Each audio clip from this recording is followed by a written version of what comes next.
ஒரு யூடியூபரை சந்தித்தேன். பிரபலமான ஒரு யூடியூபர். அவர் என்னை மீட் அவர் வந்தார். அவர் பேசி எனக்காக ஜெபம் பண்ணுங்க அப்படின்னு சொன்னார். அப்போ அவருக்காக ஜெபம் பண்ணும்போது அவருடைய பிரச்சனையெல்லாம் சொன்னார். அவருடைய பிரச்சனையெல்லாம் கேட்ட உடனே நான் ஆடி போயிட்டேன்.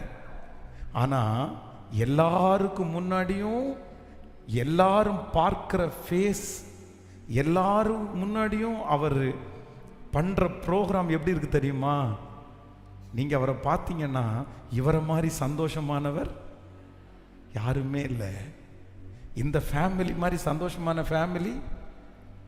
ஆனால் அவருடைய பின்னாடி, ஸ்க்ரீனுக்கு பின்னாடி, இந்த கேமராவுக்கு பின்னாடி அவருடைய வாழ்க்கையை பார்த்தீங்க அப்படின்னா எப்படி இருக்கு தெரியுமா?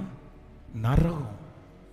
ஆனால் நம்ம நிறைய பேர் என்ன பார்க்குறது தெரியுமா? இந்த கேமராவுக்கு முன்னாடி இருக்கிறத பார்த்த உடனே இதுதான் அப்படின்னு. அது ஸ்கிரிப்டு, அது எழுதி வச்சு படிக்கிறது, அது யூகம். அது ஒரு நாளும் என்ன ஆயிராது அப்படின்னா வாழ்க்கை ஆயிராது. ஹல்லேலூயா. கைகளை உயர்த்தி ஒரு ஹல்லேலூயா சொல்லுங்க. இப்போ நீங்கள் தீர்மானம்